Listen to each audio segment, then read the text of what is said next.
Last time, Ethan mentioned, almost in passing, that 2 of his older brothers have passed away. And then he kept right on going. In this half of the conversation, the thing that makes him do that gets a name. And he finally sees his entire pattern for what it is. So, let me get this straight. You watch a lot of stuff. Yeah. And you do that in some way because it reminds you of your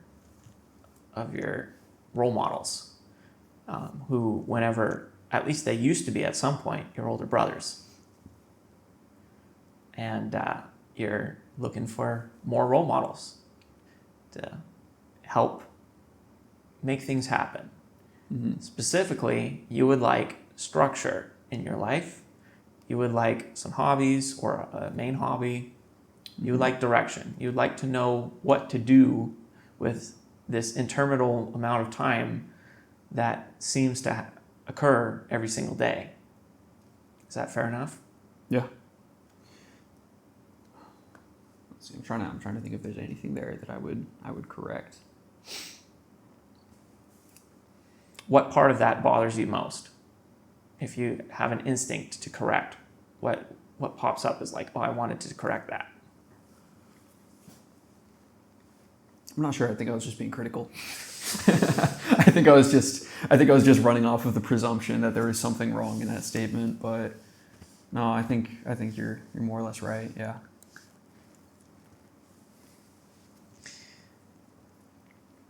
Okay. So it seems like your subconscious seems to think that having a role model is pretty dang important. Yeah. Why do you think that is? Because I don't know what the hell to do. I don't know what I'm supposed to do. You know, I feel like there's, I have goals. I have things I want to do over the span of my life, and I don't necessarily know how to go about achieving them. So yeah, I guess I look to other people to see, how can I be a provider? How can I find a wife, have kids, support a family? So I look for people to sort of guide me, I guess, in that respect, how I can do those things. Like, what's one thing that you don't do? Go to bed on time. Work out consistently. I've actually had better success with this in the past 2 weeks, but working out consistently. Oh, that's new. Tell me more. Oh, working out consistently? That occurred in the past 2 weeks. And it hadn't happened before 2 weeks. You know what else you started 2 weeks ago? Well, I think it has more to do with what I started doing less of 2 weeks ago. Yes. Than what I started what doing. happened? Less YouTube and more. I've allowed myself to. I think we've already talked about this. I think I've already said this, but I've allowed myself to sit in my boredom more instead of just running to YouTube or video games. And it's a lot easier to just say, I don't know what I'm going to do right now. Let's just go for a run. And then I go for a run and I spend 30 minutes and I, lose a gallon of water sweating and and I make progress. I'm able to do uncomfortable things with a little bit more ease because I'm not constantly drowning out the signal with YouTube. At least that's what I've gathered. Given that your real objective is to select a direction, pick a major, pick some hobbies, or a hobby, pick a habit.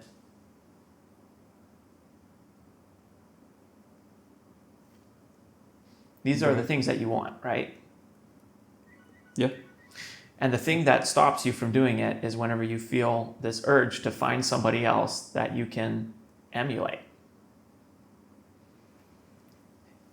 Is that what you do on YouTube? Look for people to emulate. With hobbies that I want to emulate. Yep. Yeah. What if we made it your job to just find somebody that, like, what if you thought about it in that way instead of pick a job? What if you were trying to pick someone that you really would like to emulate, at least in a certain domain? I think I've made lists in the past of like, I like respect this person for this thing, and I'll sort of like make a list because I can't choose any one person.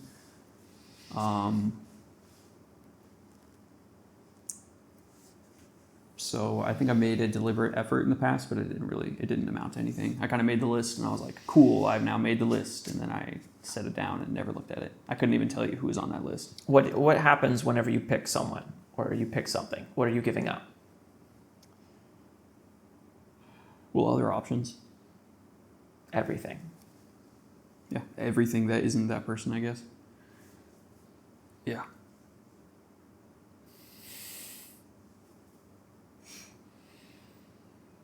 Yeah.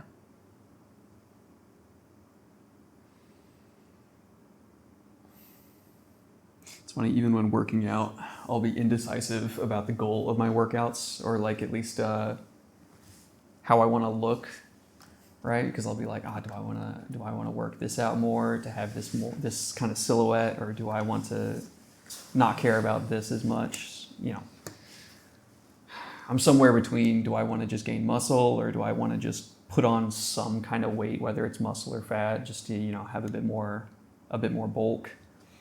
And it's hard to decide because choosing one usually means abandoning the other. So it does. Does it have to be forever? No, but it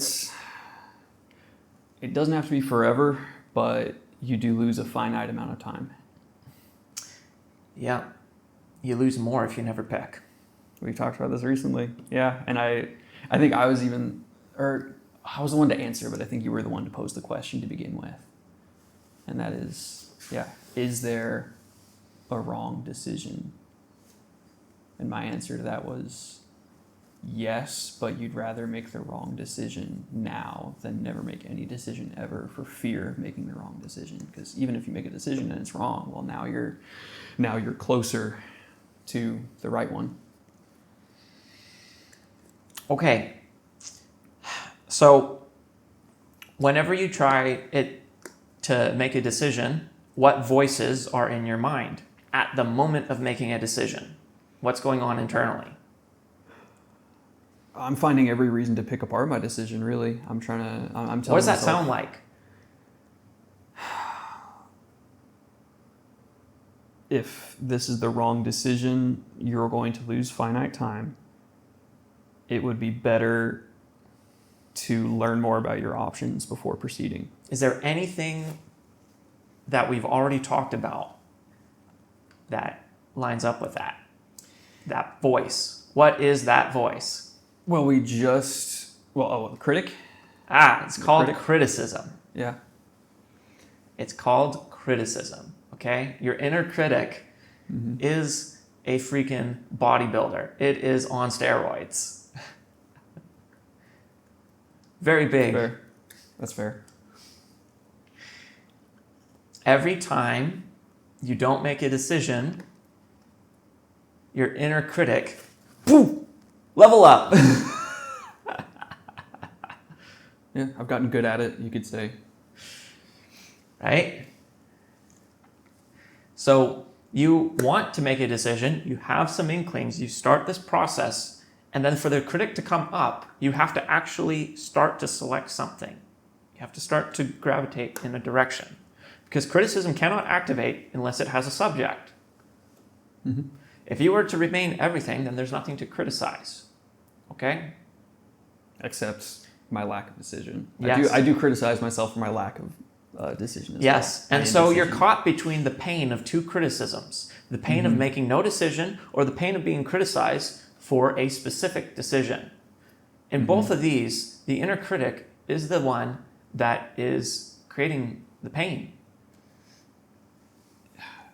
Funny enough, I feel like this tension comes from video games. I feel like I've long felt that like this idea that I have of there being a right decision and like a perfect way to do something, I feel like that was born out of video games, because like when playing Skyrim, for example, or let's use a different game, like say I would play like Fallout, and I would clear out a room of enemies and I would get to the end of a firefight and I would tell myself, I could have done that with fewer rounds of ammo wasted. And so I'd go back to my previous save and I'd clear the room again, but slightly more accurate. And I would just have this sort of perfectionist approach to it, which is I need to be as efficient as possible with all of my resources, and I can't spare and just any waste whatsoever.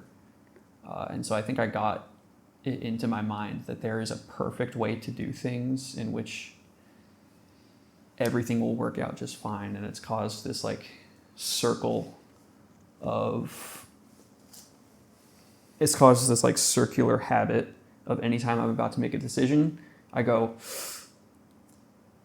but if I just think about this for a little longer, if I just do a little bit more research, then I'll be able to make the perfect decision, you know, without any waste whatsoever.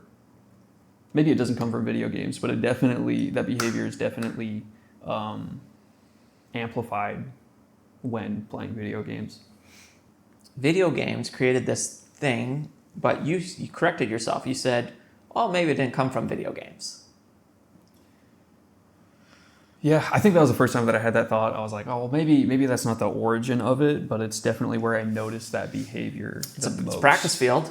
Save scumming. Yep. So is there a resource that you are burning when you overwrite, whenever you do that? What resource are you saying doesn't matter?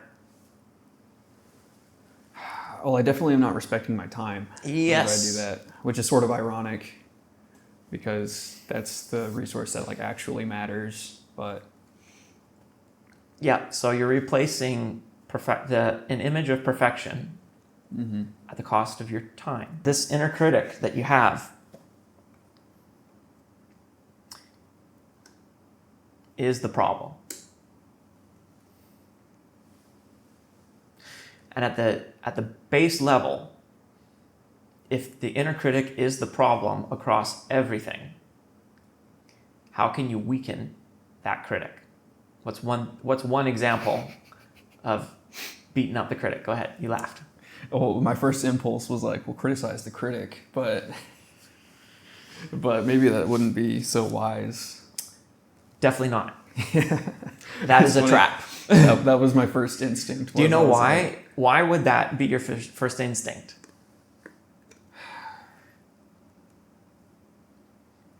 If you did that, what would happen? Well, because I frame every decision I take as like an argument that I'm having in my own mind, and my goal is to like win the argument. So I'm like, well, if the critic tells me, oh, but you might be wasting your time, well, then I should just engage with it further and say, no, you're wrong. But I think with that, having thought of that, probably not engaging with it at all and just learning to ignore it. But yeah. So if you practice, even if you criticize the critic, you're still using the critic to produce the criticism. Mm-hmm. The critic then is playing two roles, and he loves to argue. He loves to criticize. So for your critic, it really doesn't matter that there's now two roles to cover. It just loves to criticize. It's not about being right. It's about criticizing. I'm hesitant to say it because I don't know how I'd actually do this. I don't know how I'd actually apply this, but just not engaging with it. Yes. But I feel like if I knew how to do that, I would have done that a long time ago. Remember how we talked about these two wolves?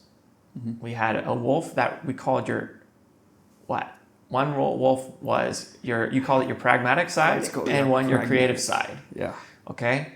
Whenever you said that, what came off in my mind was, oh, that's your inner critic.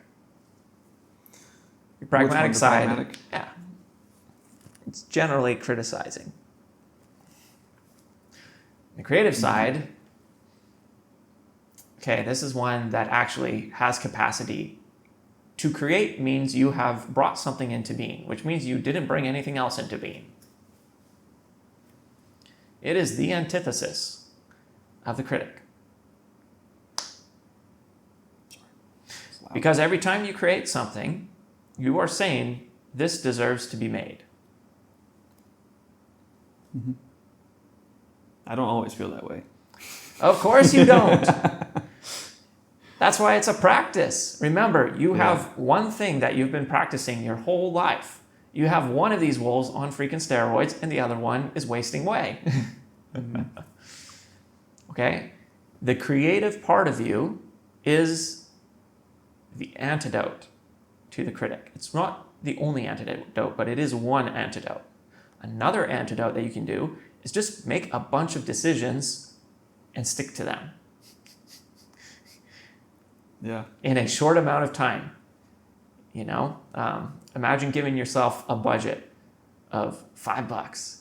You go to the mall and you have 5 minutes to buy something, or as many things as you want. Mm-hmm. Things like that, you know. Whenever I gave you that hypothetical scenario, what happened in your mind? Well, I thought you could probably find, I don't know, like a cool bumper sticker or something for $5. What I was else? like, oh, you know, you could do something with $5. Every single time you make a decision, the critic, boom, it's going to activate. You can't help that. You are past the part in your life right now where you have control over that. What you have control over is, am I going to feed him one more time? Right. This is where you are. Remember how long you had been before you spent a whole day creating. You had engaged in a video game, and what you did in the video game was design your character. Yeah. Right? Spend a lot of time doing that. Because that was almost like creating something. It was your empty calorie version, the less threatening version of doing that. It was a lighter version, but to be fair, there are a lot of tools that I used it felt like creating. It didn't feel. The only thing that we have to pick is what counts. And we already had that conversation. And whenever we had a conversation about what counted and what didn't count. And you told me that YouTube did not count. And you told me that video games don't count in that conversation. Should we amend that? Should we update that? What counts here? I will give the argument. I don't think it counts, but I will say I do think I learned a little bit about facial proportions, and that did carry over into drawing, because I managed to make a character that was almost like a cartoony style in a game that's supposed to look realistic, and so I learned a bit more about stylization. But no, I did not count that as drawing for the day. That was not drawing. It was okay. I would compare it to watching a video about drawing, like the same level of like, yeah, you did learn something, but it ultimately isn't valuable unless you actually practice it. So to give a little pushback, I will say that much, but yeah. If you look at who I am and what I do, you cannot have the idea that I think that entertainment is useless. You're right. I think it's very, very useful. I think it's underutilized. Mm-hmm. And then whenever I say that, the immediate thing that people do is they try to capture their entertainment and make it useful, which is hilarious and the opposite of the point. What we've done here is we've just said, hey, what do you find yourself doing, and how can we do more of it? Okay? That's my approach to entertainment. Not, hey, how can we cut out entertainment? No. Right. How can we identify what is entertainment, what we're getting from it, so that we can have a big freaking dose? Mm-hmm. Instead of these little snacks that don't do anything. Mm-hmm. If you think that what you've acquired in that game is useful, then I challenge you. And every time, just notice your numbing behaviors. and say, okay, this is my numbing. This is on the numbing category. How can I do this for real? What would that look like? And could I do it even for, an hour or a day? Yeah. Stop eating snacks. That's how you get fat. That's fair.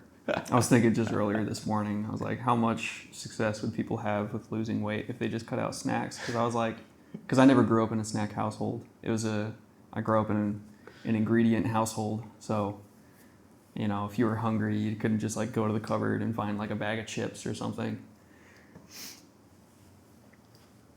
Sidebar, but that's just funny. You mentioned something that I was thinking about just earlier today. I was like, man, we live in a snacking culture. That's right. Now take that wisdom and apply it to your entertainment. Apply it to your time. Where are you snacking? Mm-hmm. Give yourself bigger doses. Okay, now the biggest thing is this inner critic. For you to actually do anything, you're going to have to malnourish that thing. Right. You're gonna need to make it the thing that you left behind in childhood. Mm-hmm. You can do it through drawing. You can do it through working out and just doing it. The issue is that first you need to be able to create some form of movement where you just get something done. Mm-hmm. This is the first step. Beyond that, there's another step, which is, okay, once you get something done, you need to have a way that you can consider how to make it better, or when you need some form of reflection. But reflection is not the same as criticism. There is a difference. Mm-hmm. That is something that, at this point, maybe you're not going to have. You're not going to have that capacity, but you can learn it. It will eventually occur.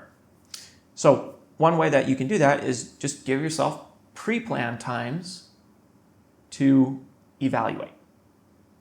So if you're thinking in terms of time, you could say, hey, I'm going to draw for 15 minutes, 3 days, and then the next day, I'm going to spend 10 minutes looking at all that I've done for the past few days. I'm going to look for 1 or 2 things I can do better. And then shut it down and do something else for 15 minutes. Do your draw something new for 15 minutes. Mm-hmm. So that's the thing. It's not, you can't create and criticize at the same time, because this is a gas and a brake. When you try to do that, it's like pushing the gas and the brake on the car at the same time. Can you do that? Yes. But there's a reason why you're only supposed to use one foot. It's because if you click both at the same time, you're literally fighting yourself. You're just building tension. You're saying, I want to go and I want to stop. I want to go and stop. I want to disagree and say it definitely does feel like I do both, create and criticize. You do. You do, and that's what makes it unpleasant. Yeah. Try to move your criticism. Try to give it boundaries. Mm-hmm. You have given boundaries to your creative wolf. Why can't you give boundaries to your critic? It is not fair to have a critic running 24/7. If you want a surefire way of staying frozen indefinitely, that would be it. Mm-hmm. Because what the critic does is punish. He's just punishing. That's actually what's going on. Punish, punish, punish, punish, punish, punish. And when you need to get things done, you just need some safety, some time where you can just be you, just be Ethan, and have it be okay.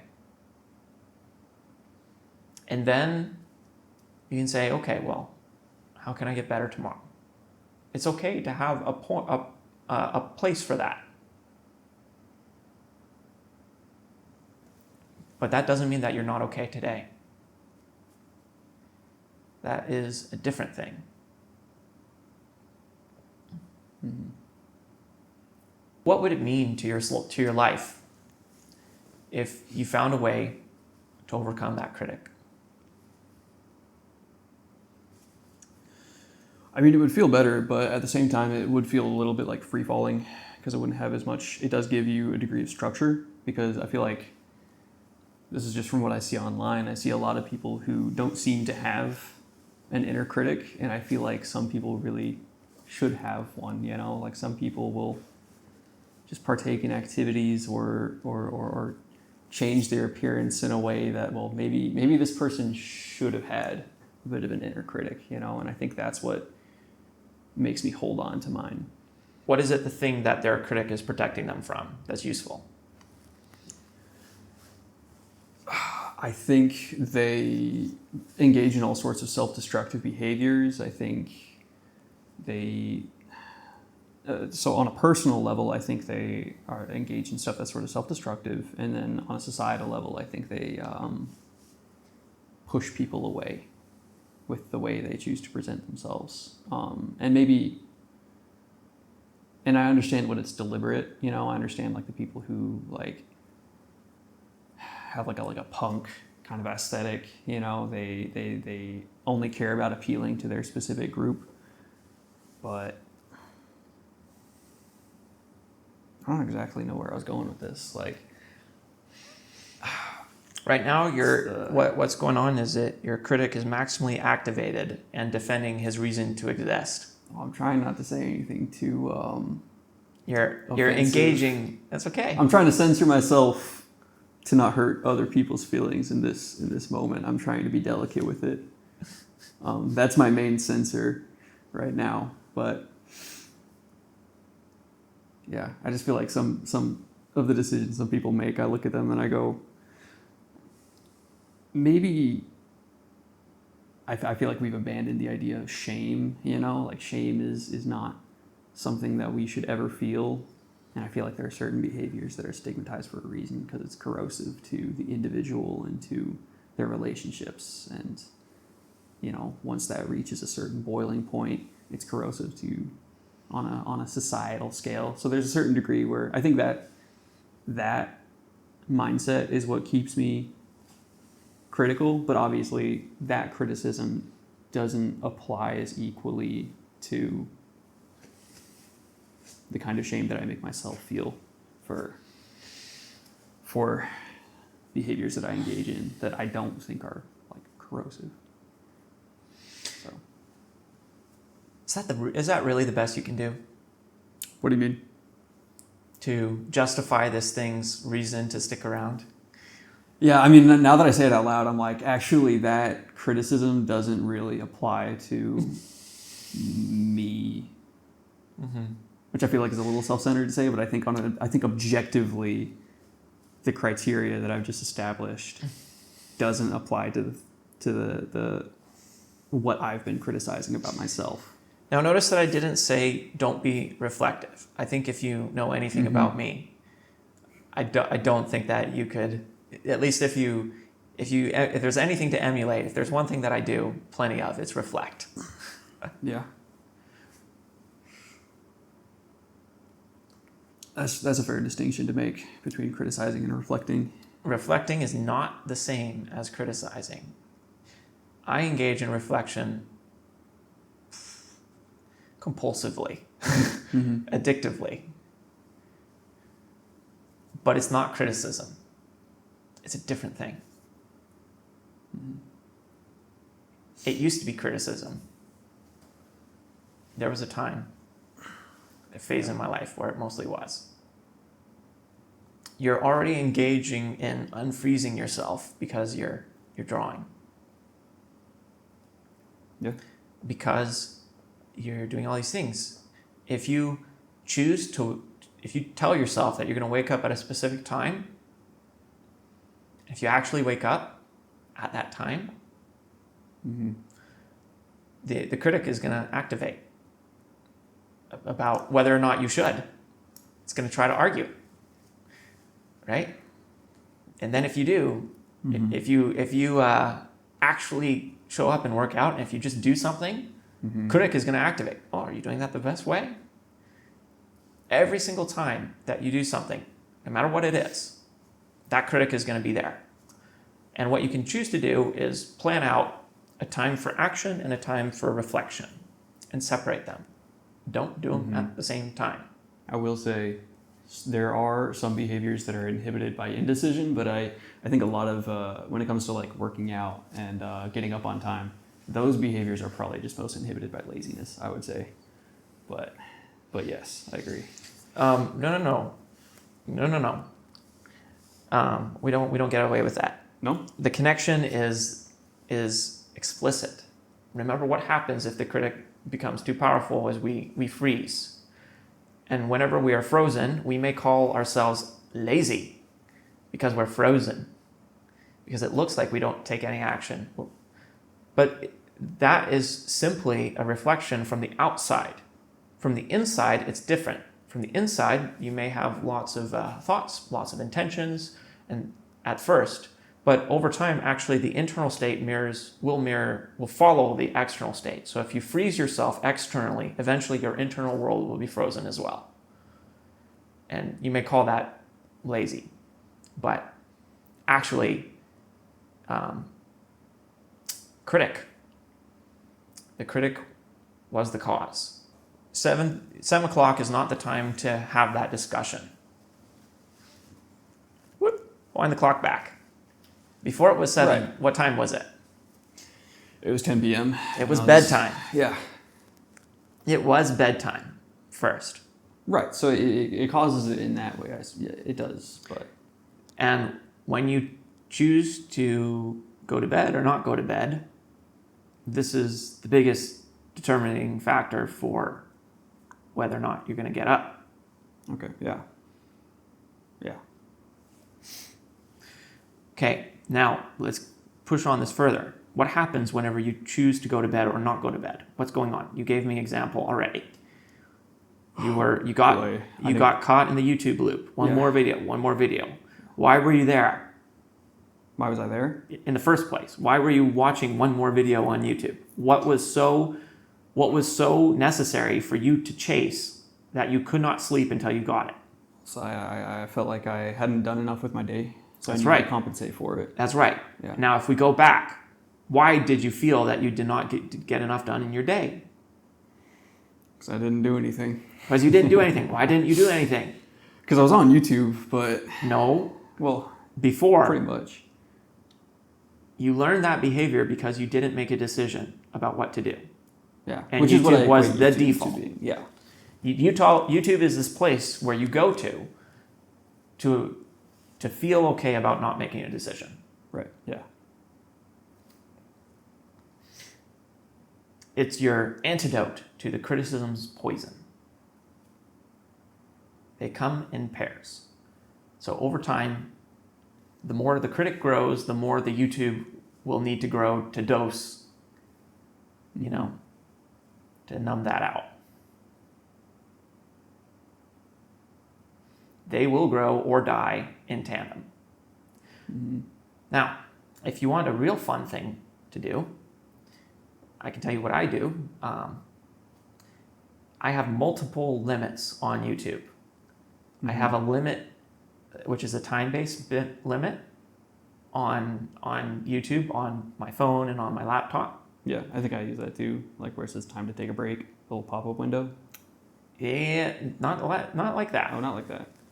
I actually have a limit of how much time I have per day. Yeah, okay.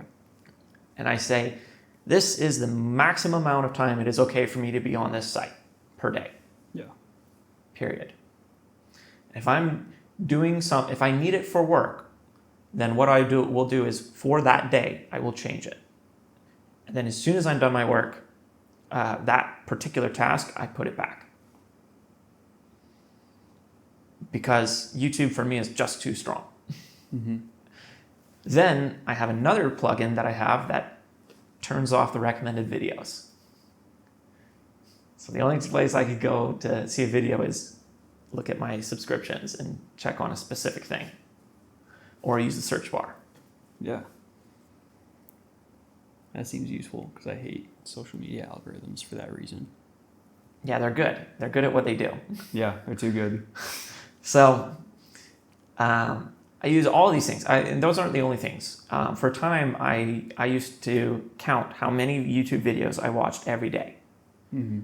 Why did I do this? Well, because like I said, I've used so much time on YouTube. Mm-hmm. But identify what you're replacing. Mm-hmm. If you're snacking your way through life, make a big meal and then go to town. Mm-hmm. Okay. We've talked a lot of things. The main thing that I'm trying to hammer home here is that you got to kill the critic. Yeah. If you wish to progress, that's the path. And he will activate every time you do anything. And if you want to do that, to make it easier, track your numbing behaviors and limit them. Because that will make him go crazy. Just focus on saying, how can I make this critic weak today? What's one thing I can do to make sure that my critic is weak today? And then at the end of the day, how did I do killing my critic? Mm-hmm. You'll be surprised how many things change. You'll be surprised, oh, all of a sudden it's easier to go to bed. Not all the time, but a lot easier than having no time limit or no video counter limit or whatever, however you do it on YouTube. Yeah. You need a limit. So instead of hoping that someone else will provide the accountability structure that you need, you could just build it. Say, okay, this is for sure too much. This is the boundary I'm going to put around this for this amount of time. So whenever you put a boundary, don't make it forever. Just say, I will do this thing for this long. So it's on your computer. How long per day? Max. I'm hesitant to say because For 2 weeks. There's some video, because there are like 20-minute videos and there are hour-long videos. It's hard to. Yep, feel there like I are. have to decide between them now. Just throw a dart on the board and say, hey, this is what I would like to do for a week or 2 weeks or whatever it is. Say, I can try this amount of time per day for an experiment for whatever. Yeah. 3 days or a week or 2 weeks. I think I could get by on 2 hours. I'll try 2 hours. Still a long time. Woo! It's a long time. But, for how often I think another thing that's making the decision difficult is because sometimes I multitask a lot, so I'll have something playing in the background. And that's when, yeah, you don't need to do that. Multitask, yeah. You can use a different. What I've done is I've used different sites for that. So I didn't used to use Spotify. Now I use Spotify, so I can listen to music on a different site. So it's only music. Yeah.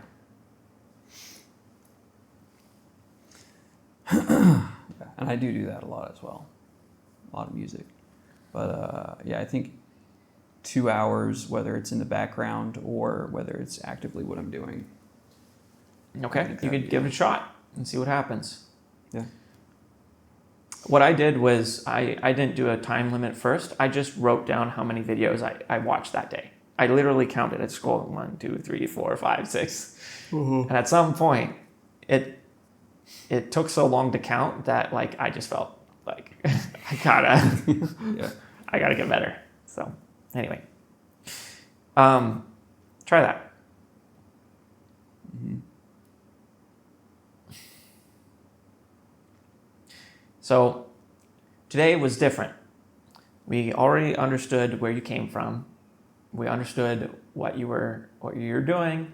Yeah. You had this experiment, some things happened, some things went well, some things didn't go well. And what we came out of at the other side was the thing that's blocking you, how to kill it, accountability structure. Mm-hmm. Are you dead? I yawned just now, a little tired, but no, I'm here. Are you going to do it? How likely are you to limit your YouTube consumption? Sorry about that. I think I could do it. I've been thinking about, well, just now in the background, sort of thinking about ways I can implement it, whether it's literally like a timer on my phone or whether it's like a Chrome extension. I do both. I have a Chrome extension, and I have a Chrome extension and a app timer on my phone specifically. Works great. Okay. Yeah. Yeah. No, I think I could realistically do that. Okay. And we want to do that because we want to kill that critic. We want to bring him into balance. The other thing was separating times to criticize versus times to create, or times to do. There's a time to choose and there's a time to evaluate or reflect on choices. Mm-hmm. Not the same. And that's just something to noodle on. Yeah. All right. Let's see what happens in this next week or two. All right. Ethan had a story about why he was stuck. He'd been telling it to himself for years. This conversation showed him that story was wrong, and what was really going on all along. He'll still have his good days and hard days ahead. That doesn't change, but he's never going back to the old story. Thanks for cheering for him. You probably know someone like Ethan. Share this mini-series with them. And if you're interested in your own conversation, one that makes your own behavioral loops this clear, brianbug.com.